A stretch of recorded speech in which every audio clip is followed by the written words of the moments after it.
It is the offseason, and a handful of Minnesota Vikings players are nursing injuries ahead of the 2023 offseason and looking to get back for OTAs, looking to get back for minicamp, and, of course, get back for training camp and the season. And want to run through a number of the injuries because some may need a little bit more time than others this offseason. So starting up at the top, rookie first-round pick Lewis Cine this year, early on in the season against the Saints over in London, broke his leg, just really horrific injury, but he's had a positive mental attitude. He's back rehabbing and just really getting after it. So I do think that Lewis Cine, the early prognosis is should be good to go for the offseason program, which would be fantastic as he does need as many reps as possible in the new Brian Flores scheme, and that could actually benefit Lewis Cine, where he did have a couple of injuries in training camp last year where he sort of fell behind the 8 ball, and Cameron Bynum and Harrison Smith obviously were the starting safeties this year, but new defensive scheme, clean slate. I think that Lewis Cine, if he can get as many reps in as possible, that's going to be huge for him. Then you got Brian O'Neill.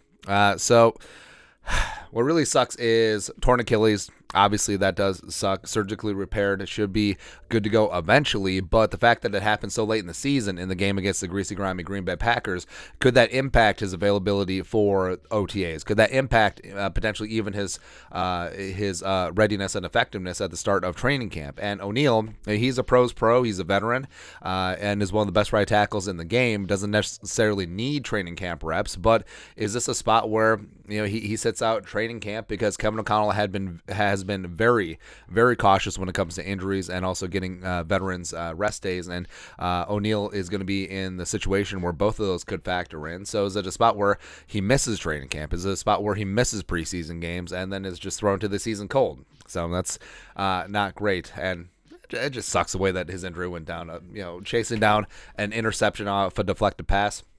Yeah. The rookie cornerbacks, Andrew Booth Jr. In the second round. So Booth had an injury history at Clemson.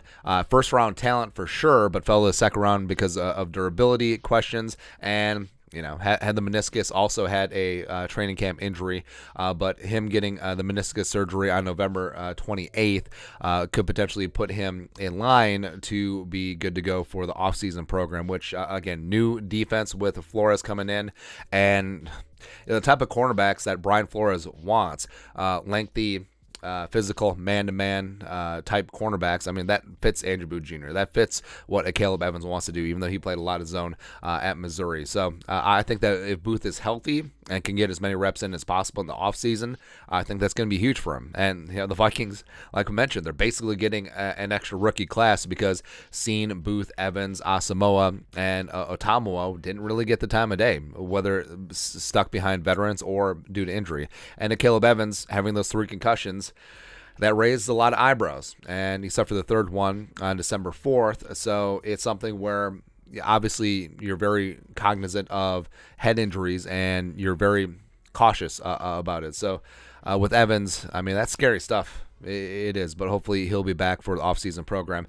Ben Ellefson, so he had a groin injury on October 8th, went on IR. They started the clock to bring him back, but then wasn't working out, so he goes back on injured reserve. Now, with Irv Smith Jr. probably leaving in free agency, Ellefson I like as a solid blocking tight end. So him, Johnny Munt could be backing up TJ Hawkinson.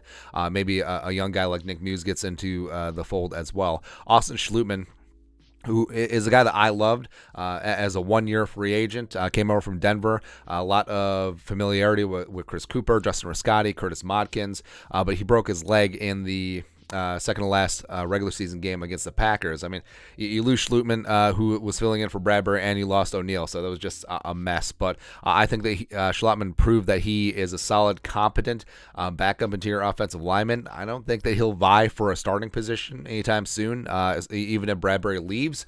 But having him back as a utility lineman would be huge. Kenny Willekes. So Kenny Willekes, as a rookie, had an injury that cost him his rookie season. This year had an undisclosed injury early in the offseason, went on injured reserve, and I mean, it's a quarterback and get the quarterback type league. And Kenny Willekes, I mean, when he was healthy, he was able to do something when he actually got on the field. So we'll see what the Pride of Michigan State can do in year 4. Dalvin Cook, so he's had shoulder issues, namely labrum issues, going all the way back to Florida State, but has had shoulder issues in 3 of the last 4 years. Now, he did go, reportedly did have shoulder surgery on Tuesday to fix the dislocation, sublimation, everything that was going on with that shoulder. So he should be good to go. But also, I don't think that Dalvin... So I don't think Dalvin is back on his current contract, and he said that he's not interested in a pay cut. So I think that Dalvin is going to be cut this offseason. But his next team, he's going to have a concern about the shoulder. BC Johnson is also a free agent. His rookie deal is up. Former 7th-round pick out of Colorado State. Tore his ACL in training camp, and it's one of those spots where I really did like BC Johnson, especially the way he contributed his rookie year when the Vikings had a number of receiver injuries, but just never really came together. I think at best he's like a wide receiver 4-5, also with some special teams ability, but Kwesi didn't draft him, and he probably wouldn't have made the 53-man roster if he stayed healthy in training camp and preseason. So it's probably going to be it for BC in purple. Thomas Hennigan, the rookie UDFA wide receiver out of Appalachian State, went on injury reserve with undisclosed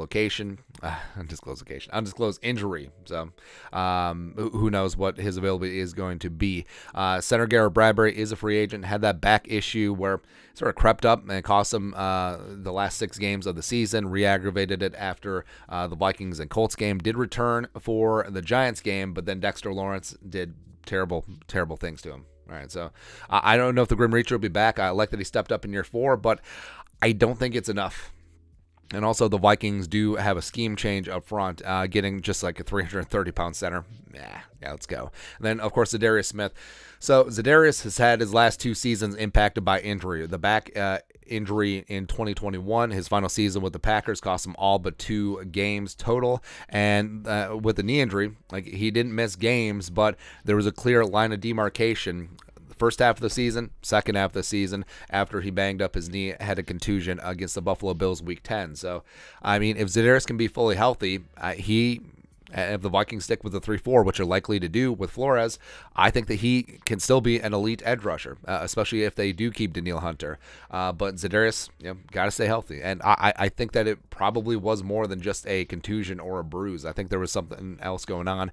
So a full offseason should be helping him out quite a bit. But that's it. That's a look at the Vikings recovering from injuries this offseason.